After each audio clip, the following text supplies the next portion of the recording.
and there's a lot connected to culture and tradition with what we're doing now. I'll come to it. So we were born in a village but put in a boarding school in Pune. It's the nearest town to our village, and the best schooling facilities were there. With the idea that never come back to the village again, never come back to farming again, because farming is no more profitable and it's no more socially respectable. So in India, that's something that people do if they cannot do anything else in life. They come back to farming. And at age 4, both me and my younger brother Ajinkya, we were put on a boarding.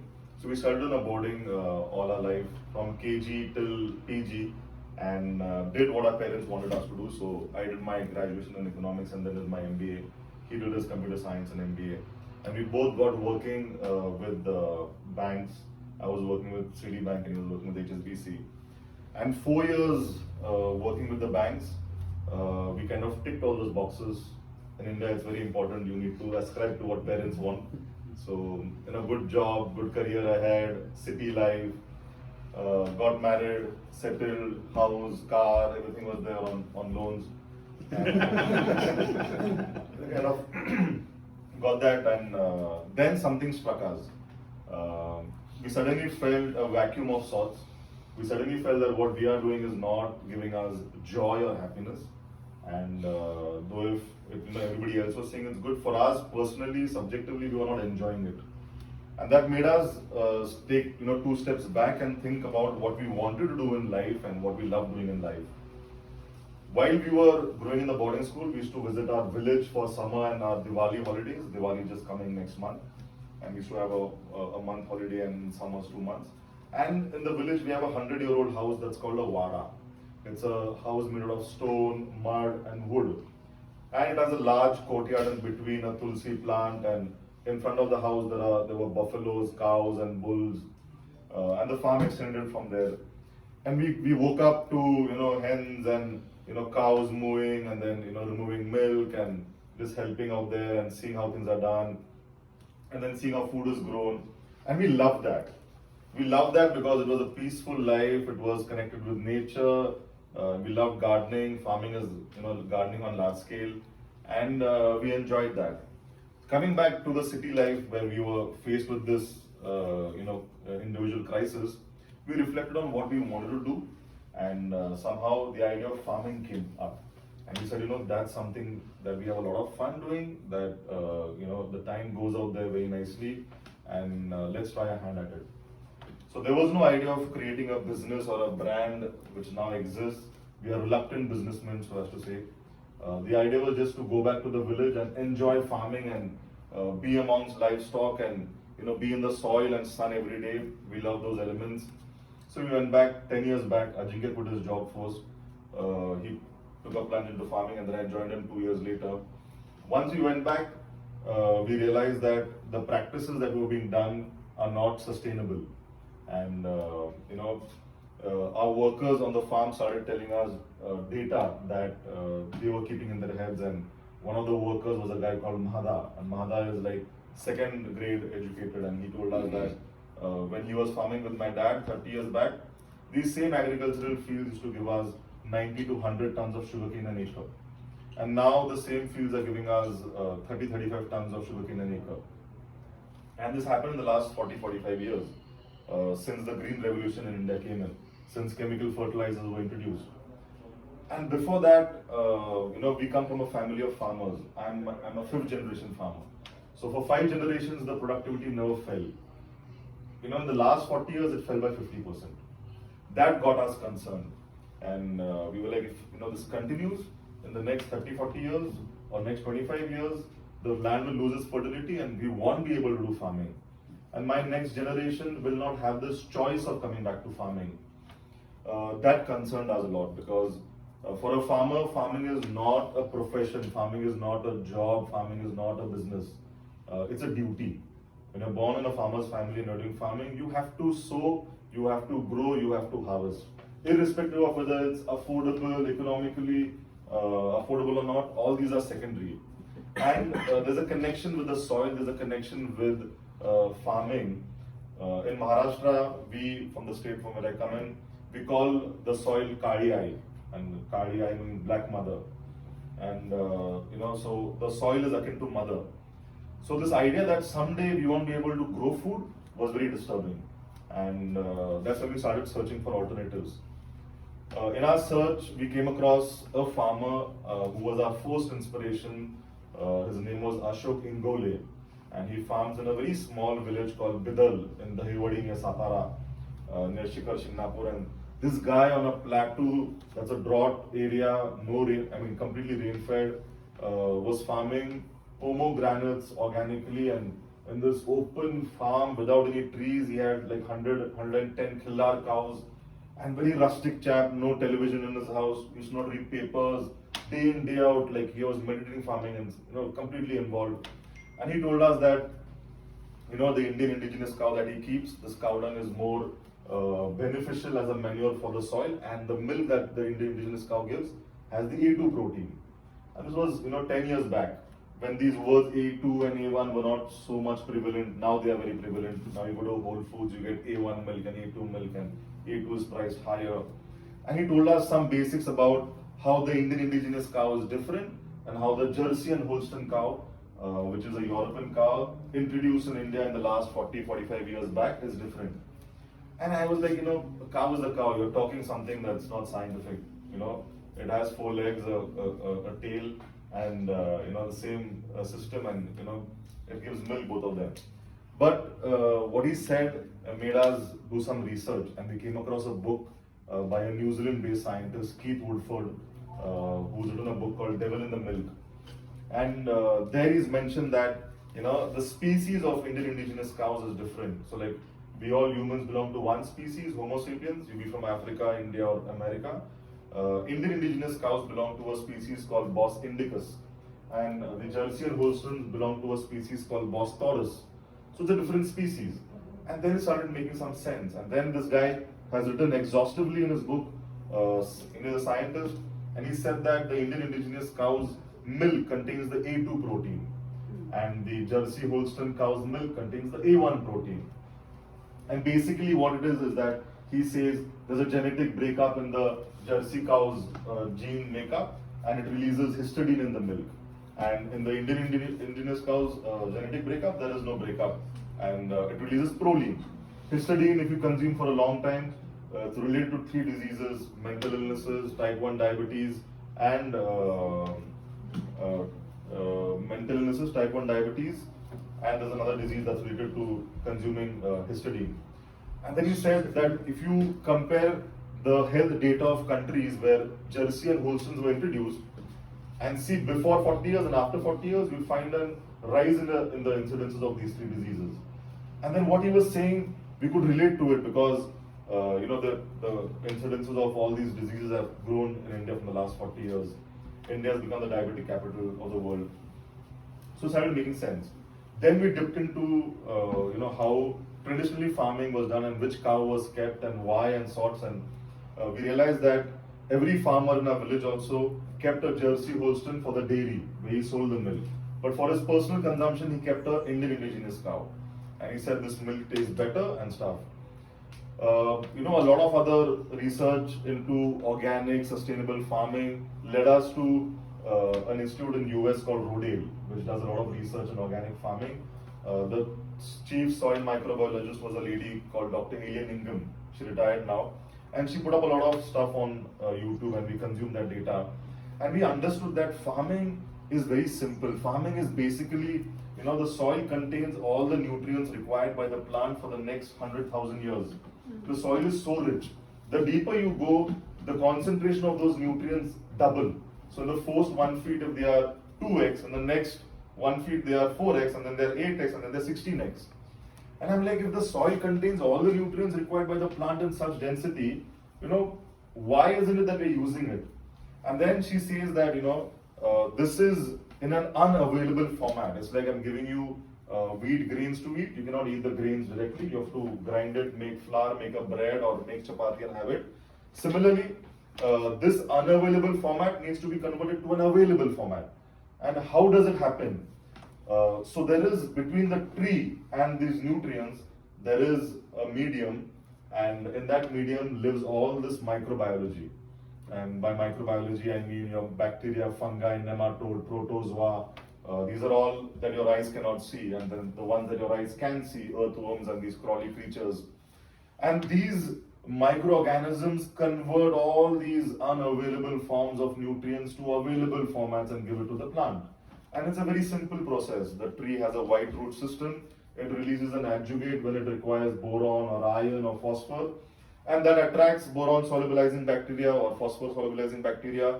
And those bacteria come, for them as chocolate, they eat it. There's fungi around the bacteria, the fungi eats the bacteria, and the boron is released. And the tree takes it. And this happens in 3 seconds. And that's how in the wilderness or in forests you find all these trees growing without any chemical fertilizers. And I'm like, if it's so easy, why is the agricultural universities teaching students that if the tree requires boron and sulfur, get it from a market shop in a synthetic form and administer it to the plant? And I'm like, was this the case 40, 50 years back? And then when we look 40, 50 years back, this was not the case. In India, all they did was take cow dung manure and apply it on the soil, and the trees grew well, the soil fertility was maintained. And then I realized that this cow dung manure contains all the microbiology. So this is like an inoculation. You take that cow dung manure and you put it on the ground, and if there is carbon in the ground, and by carbon I mean is all your dried leaves, twigs, prunings, cuttings, the microbiology feeds on that, grows in number, and then your soil starts turning fertile. But in the last 40, 50 years, the emphasis on cow manure had reduced, and government said, use this, you take 1 sack instead of 1 trolley of manure, you apply it and there's a result. And that's what farmers got. 60 years back when the Green Revolution came in and urea was introduced as a fertilizer, they got that result. 50 years now, hence, after doing that, they're not getting as good as a result that they were getting 40, 50 years back. And that's leading to a concern now. Initially, 1 bag was sufficient. Now there are 8 bags of urea, and yet it's not sufficient. And now scientists are telling us that, so what has happened is that at that time the soil contained enough carbon, and this urea requires carbon to react and then let the plant grow. But in 50 years we have burned the carbon. So the carbon nitrogen ratio, which is a health indicator of the soil, it's called CN ratio, was 3 or 4. 50 years back. Now it's 0.1. And now even that synthetic fertilizer is not giving you any results. And they're like, now we have ruined soil fertility, and we have to get back and increase the carbon in the soil and practice stuff like putting back, carbon and putting manure and everything. And then I realized that, this was an experiment that's been done with farmers and soil. No one knew the long-term effects of how this new fertilizers and pesticides will behave on soil for over 50 years. And then we realized that that's the wrong way to go down if you want to do farming. So we then got cows on the farm, took their manure, took their cow dung, cow urine, started making traditional fertilizers like Dashaparni, which is a non-violent pesticide, Panchagavya, which is an Ayurveda recommended growth promoting fertilizer. There's Neem Astra, there is compost, manure, slurry, and we started using that on our farms and growing food in that fashion. We believed in it, and it took us 3-4 years to get the basics right. We started practicing the second pillar of organic farming, which is mulching the ground with all leaves. Farmers normally burn these leaves, but we realized that this needs to go into the soil and feed the microbiology, so we started mulching the soil. We started intercropping. Instead of monocropping only sugarcane or bananas, we started, mix and matching some monocots, some dicots, some fruits, veggies, tubers, millets, grain, pulses, legumes, and making it a veritable food forest, which is like a food forest, like a forest, but it gives you food. And this experiment led us to, harvesting our first crop, which was papayas. And that papaya was super sweet. When we cut open and ate it, it was dark orange and it tasted like jaggery. It was so sweet. But from the outside, that papaya was ugly. We had not sprayed any insecticide and all, and it had blemishes and spots, and later I realized that organic is ugly, and that's how it's said always, organic is ugly. And we thought we had nailed it. Our productivity had dropped because we had changed our farm to organic suddenly, and it takes time for the soil health to grow. So instead of getting 40 tons an acre, we had got 20 tons an acre. But the fruit was amazing. We had never tasted a fruit like this in the last 15, 20 years. Nowadays, any fruit you eat just tastes the same. You eat an apple, a pear, you'll find very little difference in the taste. Everything this tastes like eating fluff with a streak of that fruit taste. But this tasted rich. So we took it to the mandi, which is the platform where farmers sell their agricultural produce in India. It's the Agricultural Produce Marketing Committee. And we were educated, and we thought, we have grown the food. The right to decide the price of food is in my hand, and we were confident that we'll decide the price. And that's when we went and had our experience at the mandis. This is a process where you go in at 3 a.m. in the morning as a farmer with your truckload of fruits, and there are traders who come in, they connect to you, they take your truckload. No one speaks about rate or anything about value, and there's an auctioning process, and many guys bid for it, and there's some hand signaling, and something happens, and suddenly he tells you, now you've got this value. And when he came back to us, he told us we have got 4 rupees a kg for this papaya. And the chemical farmers, papaya went at 8 rupees a kg. And I'm like, boss, this is an amazing fruit grown very sustainably. It has more nutrition, it is more tasty. And he told us something that became a forced management lesson. He said a consumer eats by his eyes first, and then by his tongue. And your fruit doesn't appeal to the eye. So it's, to reach the tongue, it will never reach the tongue, and the consumer won't value it. This experience shook us, because till the time we thought we will farm and we'll sell it in the present system, and that will give us income to maintain sustainability, and we'll have a good life. When we realized that, at 4 rupees we couldn't even sustain the travel cost or the logistic cost, we realized this is a short-lived dream, and within 2 or 3 years we'll exhaust our savings and we'll have to go back to doing a job. Or we'll have to find out and innovate, like we innovated in the farming process, on how to sell our produce at the right price to the right consumer. That's when we sat back and decided to create a brand and sell the produce at the right price to the right consumer, and that led us to many marketing initiatives, like initially selling it with fruit cart vendors and then approaching retail malls. And then the best thing that happened was a farmer's market. Somebody told us about a farmer's market in Mumbai, an organic farmer's market, and we have been doing that farmer's market since the last 7 years now. Every Sunday we go up in Bandra, put up a stall. It's a 350-kilometer drive from our farm with our fresh produce and our processed produce, and we sell to consumers directly, firsthand. Consumers like you all, who are educated, cosmopolitan, living in cities, and who have the means to pay the right value for good food. And out there, we spoke to them and told them how their choice has an impact on soil biodiversity, on climate change, on farmers' health and their health. This interaction led to building a community of sorts. So we enjoyed that, we did that. Later, we understood that the shoppers moved to a person's pocket, and we had our stuff on the website, and one product led to the birth of another product. And while making the products, we just followed a simple philosophy. Like in farming, we were doing farming the way my grandfather did. While making products, we looked at the way my grandmother made food. So the milk started becoming ghee. And I remember my grandmother used to make ghee the traditional way, by taking milk, boiling it, when it turned lukewarm, inoculating it with fresh curds, turning milk to fresh curds, early in the morning between 4 a.m. to 6 a.m., taking that curd and churning it to get fresh white butter, or makhan like we call it in India, and then melting that butter to get ghee. And I'm like, this is such a long process. It's a 5-step process.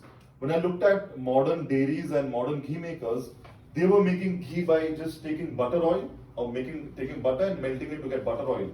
And the way they formed butter was by skimming cream. And for them, it took 4-5 liters of milk to make 1 kg ghee. For me, it took 25 liters of milk to make 1 kg ghee.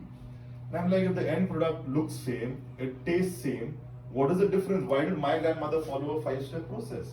And why did this process in India that exists for, I think, more than a couple of thousand years? Because if you see Lord Krishna's photo, and if you see documents written in history, they say his mother churned curds and she took the white butter, and Krishna kind of was a makhan chor, and he used to rob that white butter and eat it. And like, if this is a simple process, why didn't she follow it? Why was this 5-step process done? And then we did some scientific experiments, and now we have a lab, and we have a tie with a German lab, and we do all these stuff in-house now. But then we realized that this is in the US what's called cultured butter, cultured ghee.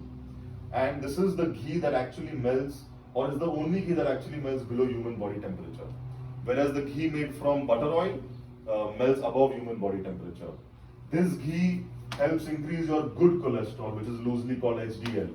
This ghee increases your LDL, which is your bad cholesterol. This ghee has butyric acid, which promotes and encourages and all your good microbiome in your gut. This doesn't have really anything that is beneficial. And then Ayurveda, the traditional Indian science of medicine, which has a history of again a couple of thousand years, says you should have ghee every day. So when they meant ghee, they meant this ghee made in this fashion, not the ghee that you make from butter oil. I think we started making ghee in this fashion. When I looked at what my grandfather did on the sugarcane grown on the farm, he made jaggery. In the last 40-50 years, there were sugar plants that came up in my vicinity, and farmers gave their sugarcane to sugar plants, and white refined sugar was made. And white refined sugar takes 86 chemicals to make. It has no nutrition left by the time it is white and refined. And like you all know, sugar is a villain in today's life. But when my grandfather, made jaggery, jaggery is a sweet like sugar, but it's very different from sugar. He made it in a very simple fashion where he crushed the sugar cane, he put it in an iron pan, from down he kind of put a fire and boiled that juice. He took okra extract, which is ladyfinger extract. It's sticky. It acts like a coagulant to collect all the molasses. And then he boiled it till it became a precipitate and put it in molds, and it solidified to jaggery. And this jaggery tasted like caramel. We got it tested. This jaggery has copper, it has minerals, trace minerals, it has iron, it has calcium, and it has fiber, whereas sugar has nothing. And in the olden times, they used to make chai or anything sweetened with jaggery. It was never with sugar. So we then reverted back to making jaggery the traditional way, and now we have a brick-kiln mud house jaggery that's put up in the traditional fashion, and we make jaggery powder, jaggery liquid, jaggery, so on and so forth. We looked at what traditionally how food was preserved without any preservatives, and in India there is this pickling process. So then we took our lemons from the orchard and simply made pickle the traditional way without any preservative additives and stuff. And we kept this philosophy of growing without any chemicals and making food without any preservative, additive, binder, filler, essence, color, perfume, anything. And these two philosophies led us to selling the product to ensure the farm remained sustainable and to ensure the community that we interacted in farmers markets and our consumers got access to good, clean food. The farmers markets also gave us a lot of knowledge into how consumers ate and what they ate, and we realized that the food they were eating is not real good food. Many of the processed and ultra processed foods contain stuff that you cannot understand. When you read the back of pack labels, you'll realize that there is so much other than the main ingredient, and sometimes it's much more than the main ingredient. For example, I was checking labels of ketchups and jams and other goods in India and at the at Whole Foods and Trader Joe's and everywhere else, in Costco's and everywhere else, and I realized that close to 40-45% of the ingredients is not real food. Like peanut butter, I was checking on some peanut butter, and they have something called as a filler, which looks like peanut butter, which tastes like peanut butter, but is not peanut butter. Edibles oil, they have a filler which looks like oil, tastes like oil, but is not real. That seed oil, it's either canola or palm oil or some other cheap substitute. In the village, when we made oil, back in the days, we used to have, every village had this setup called kachi ghana. It used to be driven by a bull. It was a press, and farmers took their oil seeds and poured it in the press and took oil back home. Lately, those kachi ghanas have vanished from the village landscape long back because government mandated they have FSSAI license, which they couldn't apply or adhere to all those stringent norms, and they died, and large-scale industrial oil manufacturers rose. And the oil they make is not really oil. It's only 30-35% oil. The rest is all fat because They sell oil at 160, 170 bucks a kg. When you make oil the right way, you need 3 kgs of oil seeds. We make it through the cold press traditional way, and those 3 kgs of raw material itself cost you 300 bucks. Forget the processing, bottling, distribution, retailer, distributor margin and stuff. We sell it at 490 bucks a kg. How does an industrial scale manufacturer sell it at 170 bucks a kg? That means his raw material cost is only 45 bucks. And that's close to impossible. We got that tested and we realized that up to 45% is not oil. And this, getting food cheap has led to all these manufacturers competing to make the products cheaper and cheaper by adding substitutes and stuff that is not real food. So we kept to that way, and we kind of started educating consumers on why they should opt for such food. Though if it seems costly, it is not real cost, because what they are paying for and getting so-called cheap food is having an implication on their health. And that's led to the rise in many chronic diseases, many autoimmune conditions over the last 25-30 years. This was not the case earlier. In my village, nobody had diabetes, nobody had blood pressure. My grandfather lived till 103 years old. He literally gave up eating food because he wanted to die. He said, it's enough, and he had no problems. So nowadays, there are kids who have diabetes at age 20, 21, and we were at the Bay Area last month. We came out here on the 20th, and we were in Bay Area for 10 days. Out there in a area called Ruby Hills, somebody invited us to talk to their community, and we were interacting with 25-30 households. And after the talk got over, 8 to 10 mothers stayed back, and all of them are the same age group where their kids now go to university. And they said, our kids have started coming back from university within 8 to 10 months of joining the university, because they've been having outside food in the university and processed or ultra processed food. And some of the other problem has cropped up in their health. Somebody's already got diabetes, somebody's got Crohn's, somebody's got some of the other autoimmune condition, arthritis is kicked in, and it's all happened within 8 to 10 months of consuming outside food, and they're very concerned. This, I realized, has been growing. Every household now has somebody with some autoimmune or some chronic disease, and however much we can acclimate to lifestyle and stress and everything, food plays a very important role.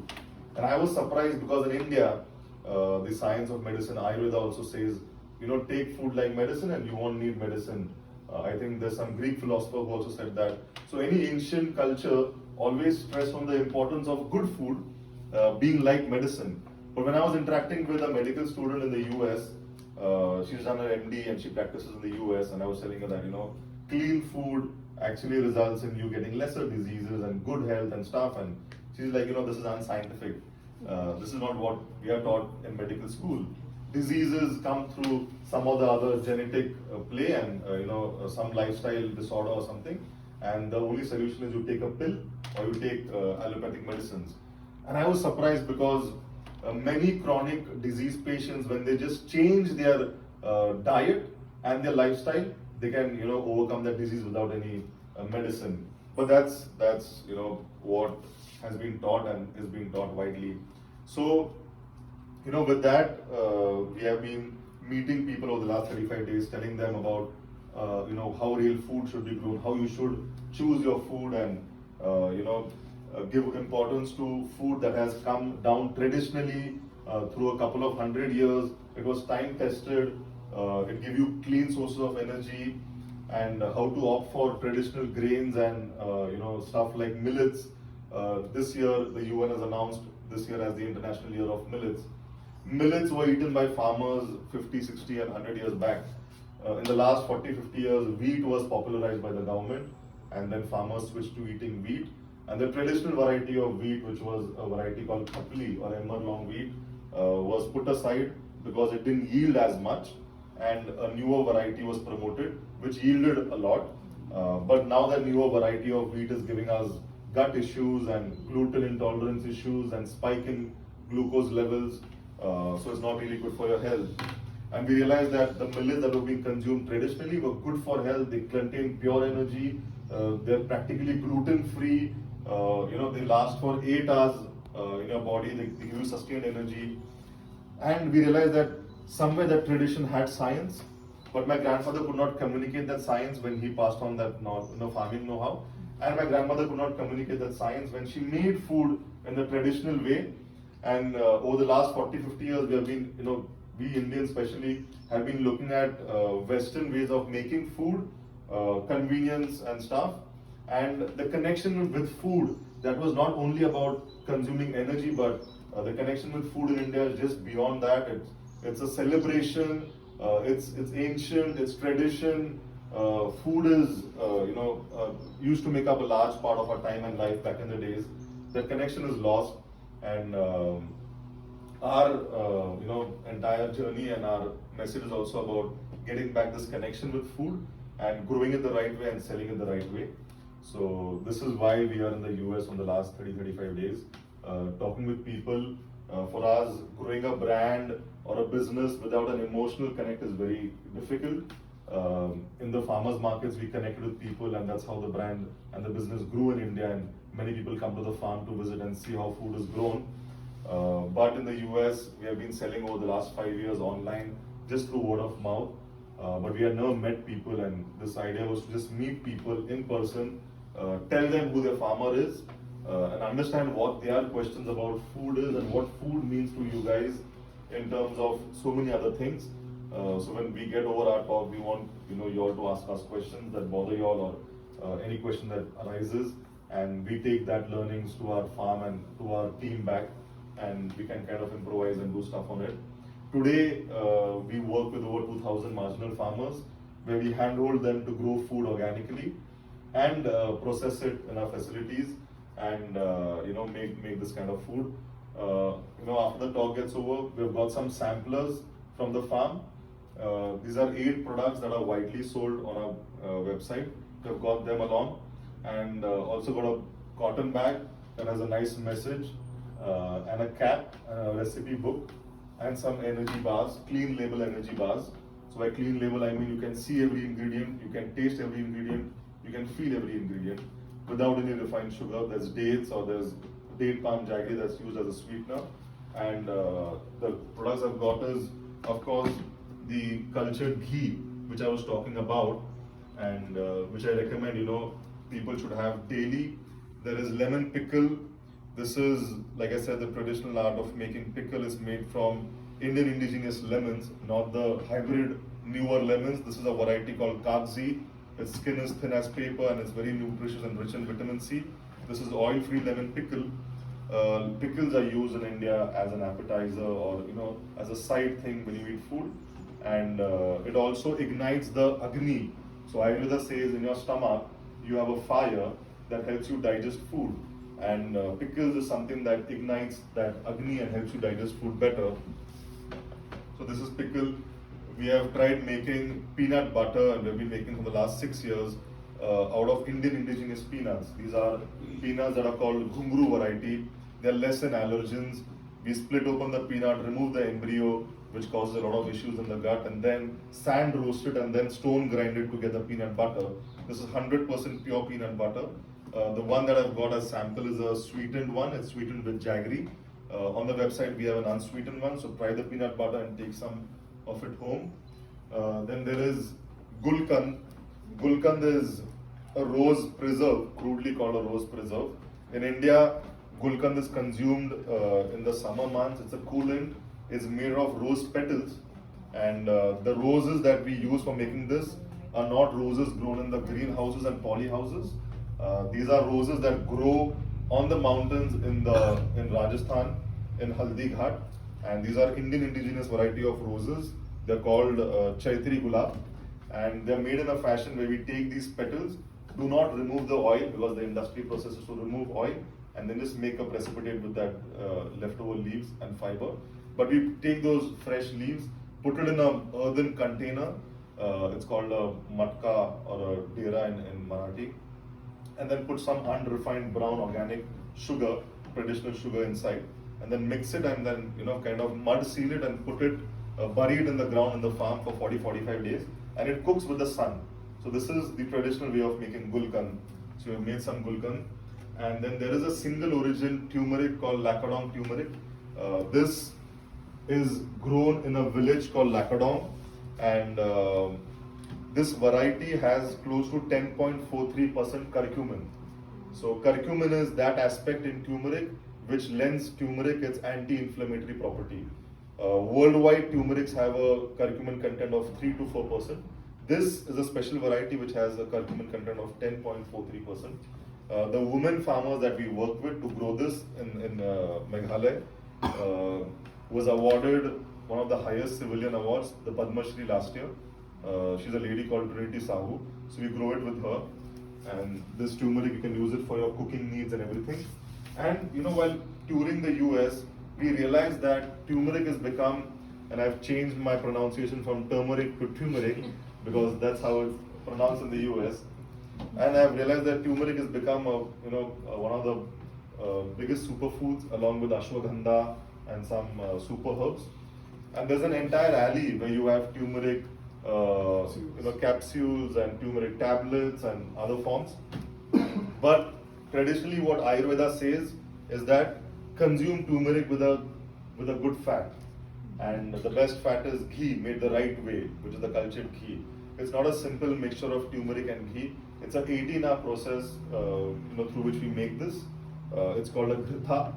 And Ayurveda says that the bioavailability of turmeric when you have it in this form is close to 7 to 8%. When you have it as a capsule or even with curcumin as a tablet or anything, the bioavailability is not above 1%. So that is the best way to have any herb, be it ashwagandha, be it turmeric, be it shatavari, arjun, or the other Ayurveda herbs. So this is some ghee that we're carrying. And then the last product that we've got is Chawanprash. This is a gooseberry extract or jam. It has 32 herbs, rich in vitamin C, and used traditionally to give your immune a boost. In India, people have it every day, and there is no refined sugar. The larger brands, some of which we are talking about, have close to 46% sugar in Amla Prash or Chawanprash because sugar is addictive and then you feel like having more of it.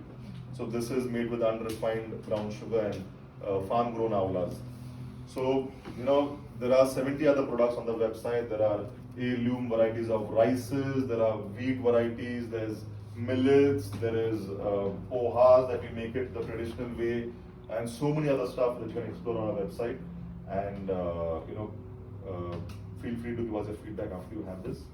So that's about it. I would again like to thank Zeel and Tarak for having organized this, and thank you all for coming over. Thank you.